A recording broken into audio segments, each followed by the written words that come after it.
예, 예수님은 지난주 본문에서, 지난주에 함께 살핀 본문에서 예루살렘에 입성을 하셨습니다. 그때는 그의 생애, 그의 남은 마지막 생애 일주일이 시작되는, 마지막 일주일이 되는 그 일요일, 썬데이였습니다. 그리고 오늘 사건은 먼저 읽은 본문은 월요일이 되는 것이고, 나눠서 읽은 뒷부분은 화요일이 되는 그런 장면들입니다.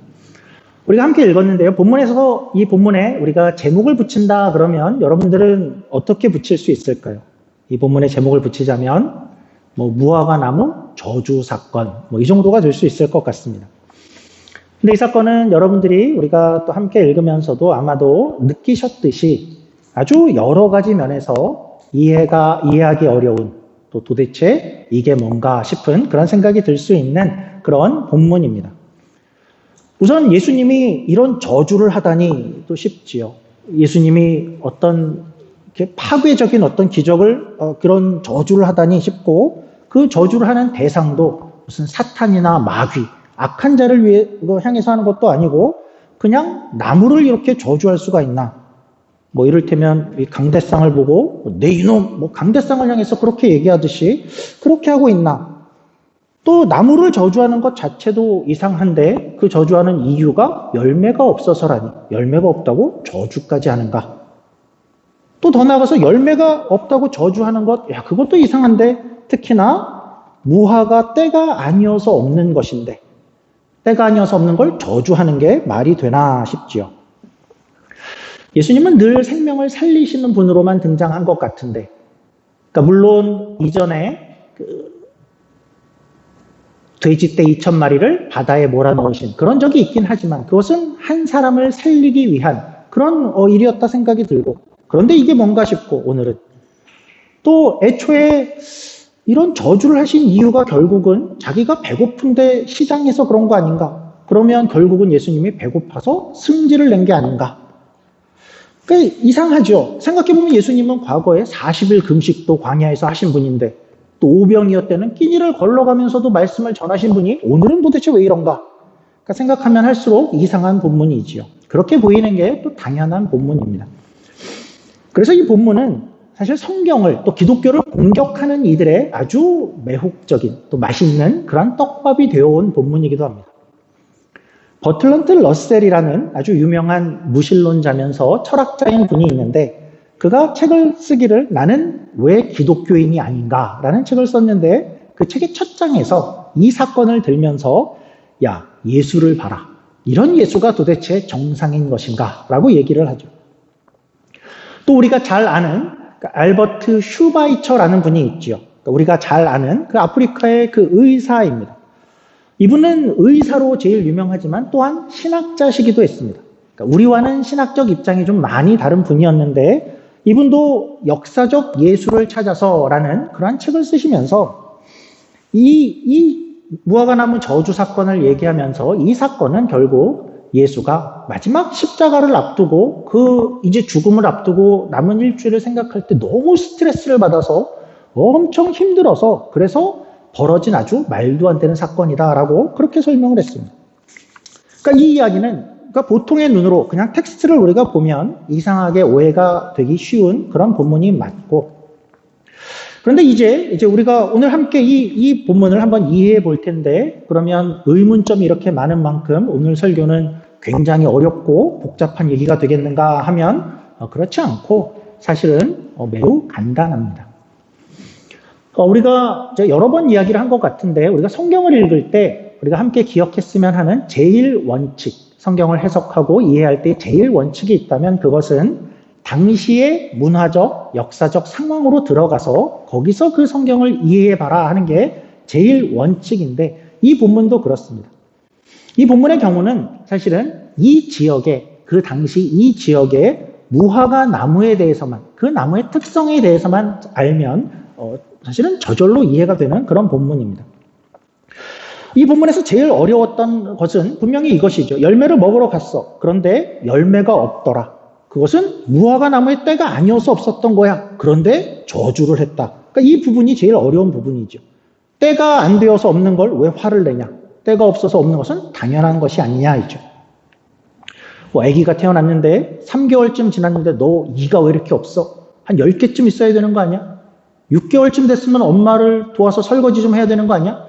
때가 아닌데 이야기하는 것은 그렇게 화를 낸다면 그건 공정하지 않죠. 또 제철이 아닌 과일을 보고 너 지금 왜 없어? 공정하지 않은 거죠. 그런데 예수님은 왜 그랬을까? 그러니까 이 지역의 무화과 나무를 알면 우리가 이 본문이 이해가 된다라고 말씀을 드렸는데요. 이 지역의 무화과 나무는 열매를 맺는데 첫 열매를 3월에서 4월경에 열매를 맺습니다. 그러니까 우기가 지나고 겨울이 우기가 지나고 나서 잎사귀가 나기도 전에 작은 열매들이 먼저 난다고 합니다. 그런데 이렇게 작은 열매들이 먼저 나는 첫 열매들을 파게라고 부릅니다. 그러니까 영어의 fig가 무화과 나무인데 파게에서 왔죠. 그래서 잎사귀들이 나고 이제 첫 열매들이 작은 열매들이 이 파게들이 나오기 시작하는데 이 열매는 아주 맛도 별로이고 크기도 작고 그래서 시장 가치가 없는 것이라고 합니다. 그래서 나무 주인들은 그 파게가 열린 걸 보고 그걸 따서 뭔가 이득을 얻고자 하고 그러지 않고 그냥 놔두고 지나가는 배고픈 이들이 마음 놓고 따먹을 수 있도록 하는 그런 열매라고 하죠. 그리고 오늘 이 본문의 시기는 언제냐 하면 6월절을 앞두고 있죠. 그러니까 이 3, 4월경인 것입니다. 그러니까 여기는 지금 이 시기는 파게가 열리는 시기입니다. 그런데 이 무화과 나무는 이 파게가 열렸다가 그것들이 다 떨어지고 나면 그때부터 이제서야 약 10월까지 이제부터 큰 열매, 맛있는 열매, 그 무화과가 4번에서 5번까지나 이제 열리게 된다고 합니다. 이것이야말로 이제 상품 가치가 있는 것인데 그 무화과들을 더 이상 파게라고 부르지 않고 그것은 테나라고 아예 다른 이름으로 그 열매를 부른다고 하죠. 그러니까 열매를 지칭하는 단어 자체가 다르죠. 근데 지금 예수님은 이제 베다니를 나와서 예루살렘 성전으로 가시고 계시죠. 그 사이에 아마 벳파게를 지나가고 있을 것입니다. 그러니까 지금 여기가 어디냐 하면 벳파게입니다. 감이 오시나요? 벳은 모모의 집이라는 뜻이고 파게입니다. 그러니까 여기 벳파게는 어떤 곳이냐 하면 이 파게로 아마도 유명한 그리고 이 마을은 그 덜 익은 첫 열매 무화과의 마을이야 할 정도로 파게가 기대되는 그러한 곳을 예수님께서 지나가고 있는 곳이었죠. 예수님은 지금 여기 있고 그리고 시기가 그렇고 장소가 벳파게이기 때문에 그 파게 작은 무화과들을 기대했는데 그것들이 없더라이죠. 그리고 나서 성경은 또 뭐라고 그랬냐면 성경은 이렇게 얘기했죠. 이는 무화과 나무의 때가 아니니라. 그러니까 사실은 여기가 제일 어려운 것인데 여기 무화과의 때가 아니다. 여기 무화과는 히브리어로 여기는 테나입니다. 그러니까 그 설명을 그냥 한 것입니다. 지금은 아직 크고 맛있고 시장 가치가 있는 그 큰 무화과가 나오는 그 테나가 나오는 그런 그 시기는 아니었다. 그것입니다. 그러니까 이제 돌아보면 이 지역을 잘 알고 이 단어의 차이들을 알고 상황을 아는 사람들이 이 성경을 보면 이 구절들은 아무 문제가 없죠. 6월절 시기였대. 예수님이 무언가를 찾으러 갔어? 파게를 찾으러 갔겠구나. 때는 테나의 때는 아니더라. 그거 당연하지. 그런 본문인 것이죠. 그러니까 여기서 우리가 식물에 대해서 한 가지 더 알아야 될 중요한 것이 있는데요. 이 파게가 없다는 것, 작은 열매가 그 시기에 없다는 것이 뜻하는 바가 있습니다. 그것은 이 나무는 나중에도 파게뿐만 아니라 테나를 맺지 못한다라는 것입니다. 그러니까 문제는 지금 파게만 없는 그 작은 열매만 없어가 문제가 아니라 이 나무는 앞으로도 제대로 된 열매를 맺을 수 없는 나무가 되는 것이죠.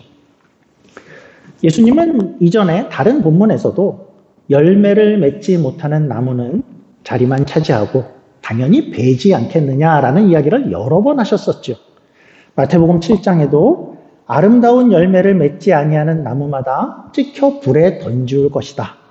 요한복음 15장에도 무릇 내게 붙어 있어 가지에 붙어 있지 않고 거기서 열매를 맺지 않는 가지는 아버지께서 제해버릴 것이다. 그런 얘기를 예수님이 많이 하셨었죠. 같은 이야기인 것이죠. 단지 예수님은 이전에는 말로 했고 비유로 했고 설명으로 했다면 이제는 오늘은 어떤 가르침을 주시기 위해 확실히 보이는 상징의 사건을 일으켜 주신 것이죠. 그러니까 이런 것과 비슷합니다. 학생들이 모여있는데 선생님이 어느 날 강대상을 팍 쳤다라고 생각을 해보죠. 그러면 사실 강대상 입장에서는 괜히 아픈 거고 괜히 맞은 것이 맞죠. 그러나 선생님은 학생들에게 뭔가를 가르쳐주고 싶은 것이 있는 것이죠. 예수님도 자 이제 이 나무를 봐라.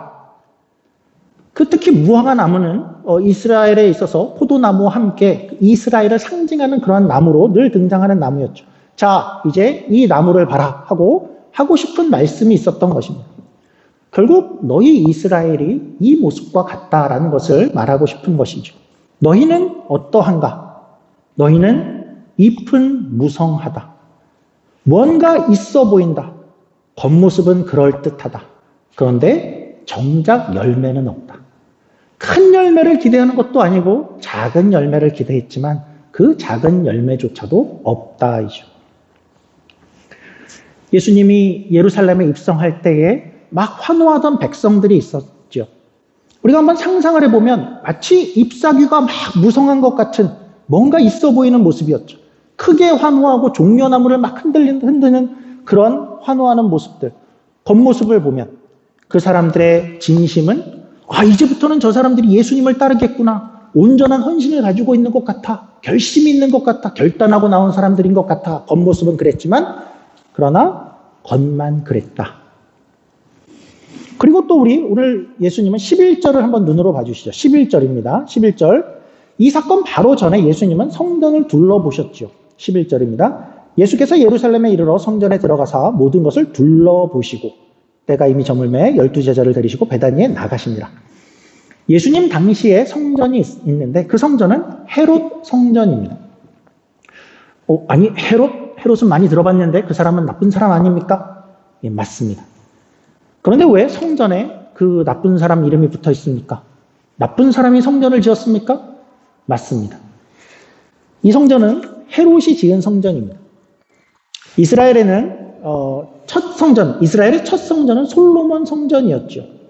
그 성전은 이스라엘과 남유다가 망할 때에 다 무너지고 불타버렸습니다. 그리고 바벨론이라는 나라에 포로로 잡혀갔던 이들이 돌아와서 수룹바벨이라는 사람이 중심이 돼서 성전을 재건했죠. 그 성전을 수룹바벨 성전이라고 합니다. 그리고 이제 예수님 시대가 되기 조금 전에 스룹바벨 성전은 남아있었는데 그 성전은 이미 이방인에게 점령도 당하고 크기도 그렇게 크지 않고 그래서 볼품이 없었습니다. 그 성전은 남아있었는데 이때 헤롯이라는 사람이 등장했는데 이 사람은 이방인이었습니다. 에돔 사람, 에서의 후손이었고 유대인들이 싫어할 만한 그런 사람이었습니다. 그런데 이 사람이 사실은 이 사람의 아버지 때부터 어떻게 했냐면 로마에 가서 아부를 잘하고 아첨을 수완이 좋아서 보다 더 정확한 표현으로는 라인을 잘 탔죠. 그래서 이 헤롯이 이제 유대 땅의 왕으로 임명이 되게 됩니다. 근데 유대인들은 어땠냐면 이 헤롯을 영 탐탁치 않게 여겼죠. 그때 그 헤롯이 이제 어떻게 내가 유대인들의 마음을 좀 살 수 있을까? 환심을 좀 얻을 수 있을까 하는 마음에 그가 성전을 지어줘야겠다. 그래서 유대인들의 마음을 얻고자 성전을 지었으니까 어떻게 지었을까요? 잘 보이려고 아주 화려하게 지었죠. 그러니까 이 성전은 당대의 건축물, 다른 건축물들의 기준에 비해서도 굉장히 멋있는 그런 건축물이었다라고 합니다. 헤롯은 이전에 짓기 시작해서 지금 예수님 시대까지 벌써 40여 년이 흘렀는데도 그것이 성전이 계속 보수되고 지어지고 있는 그런 아주 크고 화려한 성전이었고 물론 솔로몬의 성전보다도 큰 그런 성전이었죠. 그런 성전이 거기 서 있었습니다. 그 성전은 보기에는 정말 그럴듯해 보였죠. 단지 건물만 아니라 거기에는 대제사장도 있고 사두개인들, 바리새인들, 서기관들, 어떤 종교 지도자들이 그 안에 있고 어떤 조직도 있고 규모도 있고 사람들이 많았죠. 거기는 그런 면에서 겉모습을 이렇게 봤을 때에는 거기는 정말 하나님께서 영광을 받으시고 거기만 가면 하나님께 참 예배가 드려지는 그런 곳일 거야. 그렇게 기대받을 수 있는 그런 곳이었죠. 그런데 예수님은 지난주에 살폈듯이 그들을 보고 환호하는 무리들을 보고 그리고 성전을 볼 때 거기에 가까이 오실 때부터 어떻게 했죠? 예수님은 성전을 보고 우셨죠. 백성들은 환호하고 있고, 그러나 그 잎사귀는 막 무성해 보이지만 내면은 아니었고, 성전은 겉은 화려했지만, 그래서 뭔가 있을 것 같아 보였지만 그 내면은 그렇지 않은 모습을 보고 예수님이 우셨지요.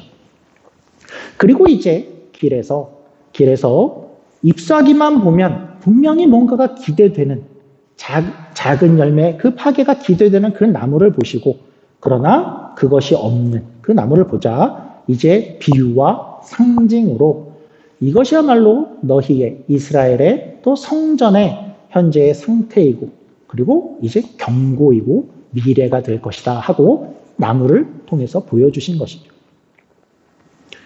간단히 정리하자면 무화과 나무 저주 사건의 전말, 그 핵심은 무화과 나무를 보자 잎사귀도 있고, 그 마을은 벳파게라는 마을이고 분명히 무엇인가를 기대할 만한 그런 나무였는데 그러한 것이 작은 열매조차 없더라. 그리고 앞으로도 이 나무는 열매를 맺지 못하더라. 이스라엘과 성전이 이렇게 되었구나 하는 그런 내용인 것이죠.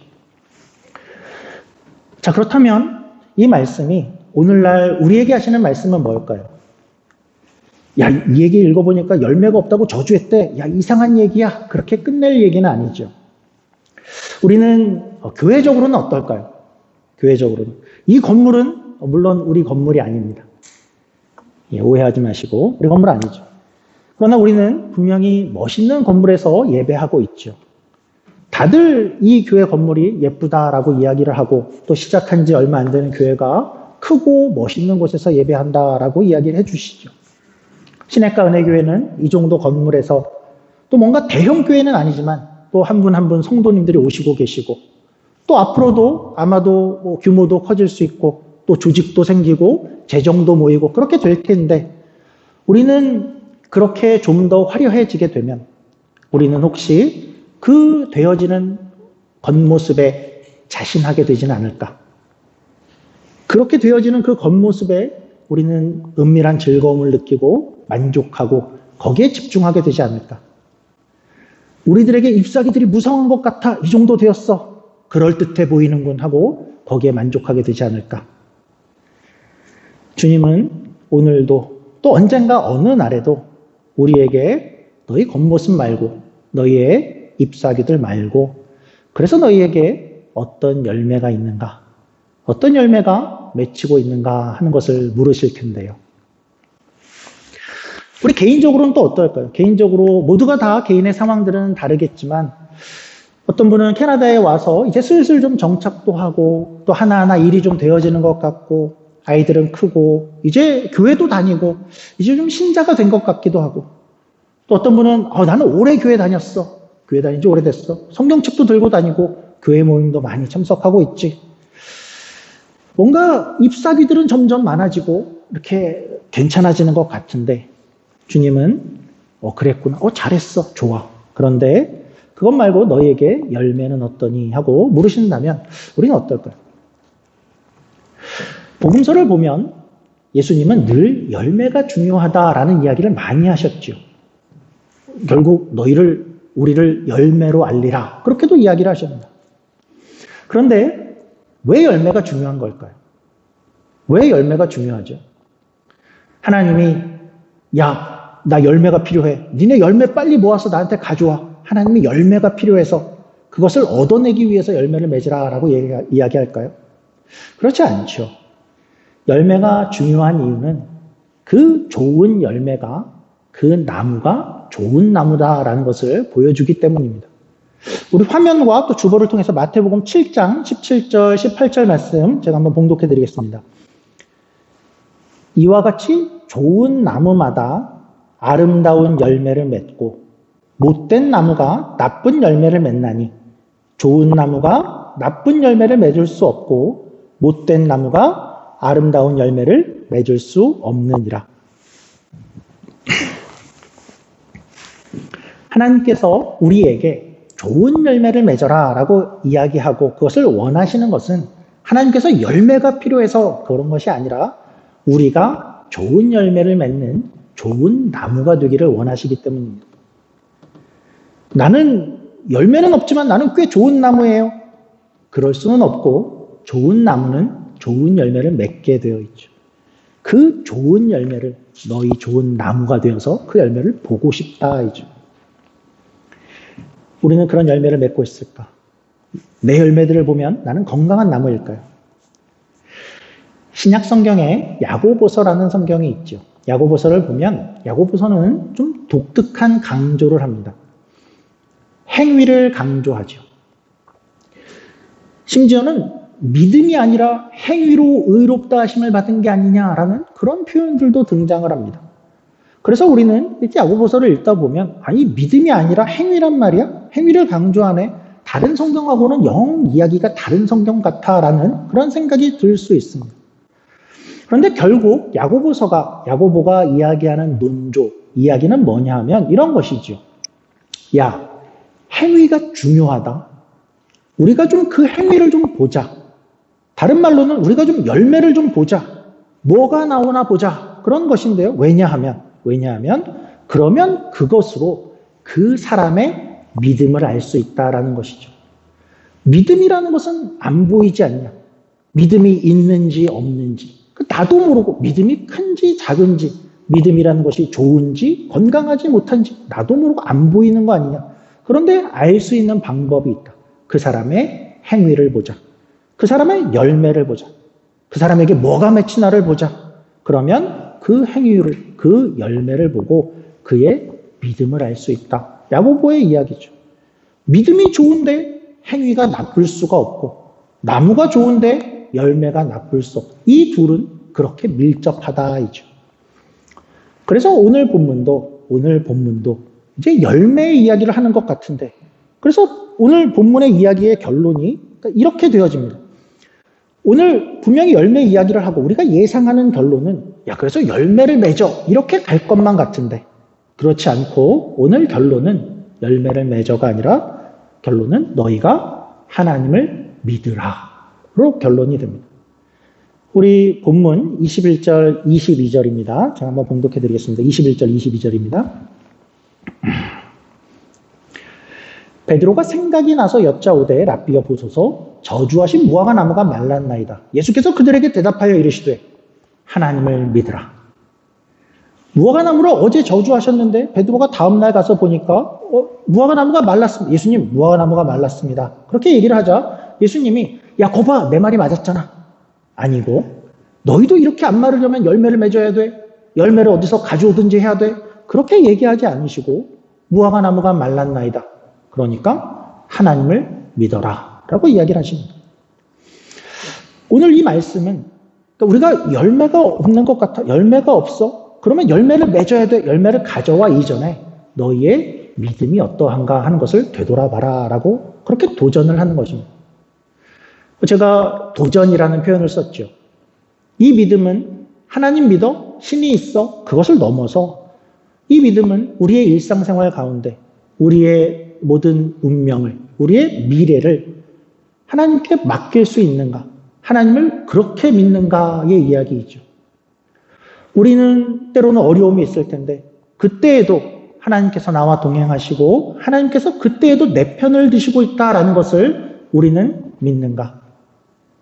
고난과 어려움이 있을 때에도 거기에 어떤 하나님의 뜻이 있을 것이다를 우리는 믿는가? 일이 우리 식으로 전혀 풀리지 않고 왜 이렇게 돌아가게 하시는지 모르지만 그러나 결국에 우리의 인생은 하나님께서 책임지실 것이다 라는 것을 우리는 믿는가? 우리의 뜻보다 하나님의 뜻이 크시며 우리가 계획하는 것보다 하나님의 계획이 결국 더 선한 것을 만들어내실 것이다 라는 것을 우리는 믿는가? 오늘 이 말씀이 외치는 것은 너희의 모든 상황 가운데 하나님을 믿으라이죠. 그리고 이 믿음은 우리가 믿음을 가질 때에는 이 믿음은 이렇게 표현될 수 있을 것입니다. 그것을 계속해서 이야기하는데요. 우리에게 믿음이 있다면 그 믿음은 결국은 기도와 용서로 나타날 수 있다라고 하죠. 그래서 이제 23, 24, 25절입니다. 이런 구절들이 무화과나무 저주 사건의 결론으로 이런 구절들이 등장할 수 있는 것이지요. 23절부터 25절 봉독해 드리겠습니다. 내가 진실로 너희에게 이르노니 누구든지 이 산 너로 들리어 바다에 던져지라 하며 그 말하는 것이 이루어질 줄 믿고 마음에 의심하지 아니하면 그대로 되리라. 그러므로 내가 너희에게 말하노니 무엇이든지 기도하고 구하는 것은 받은 줄을 믿으라. 그리하면 너희에게 그대로 되리라. 서서 기도할 때 아무에게나 혐의가 있거든 용서하라. 그리하여 하늘에 계신 너희 아버지께서도 너희 허물을 사하여 주시리라 하시니라. 그러니까 하나님을 믿으라 이야기를 하고 하나님을 믿는 사람에게는 어떠한 것이 밖으로 드러날까? 내면에 그러한 믿음을 가진 사람들은 겉으로는 어떤 모습이 드러날까 할 때 첫째가 기도하는 것입니다. 기도하게 되죠. 하나님을 믿으면 하나님이 정말 살아있어. 하나님이 내 기도를 들으실 거야. 하나님이 그것에 대해서 응답하시고 일하실 거야. 그것을 정말 믿으면 그 사람은 기도하게 되죠. 그리고 둘째는 하나님을 믿으면 용서하게 되죠. 내가 모든 것을 다 심판하고 결정하고 어떤 사람의 벌을 내가 줘야 하고 마땅한 형벌을 주관하는 게 내가 아니라 하나님이 지금도 그 모든 것들을 보고 계시고 이해하고 계신다면 그런 하나님으로 믿으면 남을 용서할 수 있게 되죠. 다른 표현을 하자면 이렇게 표현할 수 있을 것입니다. 하나님을 믿는 어떤 사람, 믿음 있는 사람의 열매는 그의 드러나는 모습은 기도하는 모습으로 그리고 용서하는 모습으로 드러날 수 있을 것이다. 하나님을 믿는 사람은 남을 용서할 수 있고 그래서 너그러워지고 그 사람은 배려를 하는 사람이 되어지고 내가 어떤 상처를 가짐에도 어떤 이들을 품을 수 있는 그런 정도의 사람이 되어지는 것이고 하나님을 정말 믿으면 내가 낙심과 또 절망 가운데 있을 수밖에 없는 상황에서도 거기서도 믿고 기도하는 모습으로 그 믿음이 드러날 것이다. 우리가 만약 그런 사람들을 본다면 와, 참 좋은 열매를 맺는 큰 사람이구나 하고 보이게 된다라는 거죠. 말씀을 마치겠습니다. 그래서 바라기는 우리도 그랬으면 좋겠습니다. 하나님을 믿으라. 그 믿음이 우리 안에 있어서 그 하나님을 믿기에 우리가 기도하는 모습으로 우리의 삶의 모습이 드러나고 또 하나님을 믿기에 남을 용서할 수 있는 그런 열매들을 맺는 단지 내 신앙생활이 겉모습만 화려하고 ip사기만 무성한 종교적인 색채만 갖는 그런 신앙에 머무르지 않고 그런 믿음이 있고 이러한 열매들을 맺는 우리 모든 함께 예배하는 성도님들이 되시기를 간절히 축원합니다. 기도하겠습니다. 하나님 아버지 감사합니다. 무화과나무 저주 사건은 참 이해하기 어려운 이야기이지만 기대되는 것은 많았으나 그 안에 열매가 없으며 앞으로도 열매가 없는 그러한 모습들을 상징적으로 보여주는 사건이었습니다. 하나님 이러한 모습이 우리의 모습이 되어지지 않기를 원합니다. 단지 열매가 있냐 없냐를 떠나서 우리가 먼저 좋은 나무가 되기를 원합니다. 하나님께서 원하시는 것 우리가 좋은 나무가 되어서 하나님을 믿는 그 믿음으로 가득한 풍성한 그러한 인생이 되게 하시고 그래서 하나님을 믿기에 어느 때에나 기도할 수 있고 하나님을 믿기에 남을 용서하는 넉넉함을 가질 수 있는 그러한 열매가 맺히는 우리 모든 인생이 되도록 하나님 은혜를 더하여 주시옵소서. 감사합니다. 예수님 이름으로 기도드립니다. 아멘.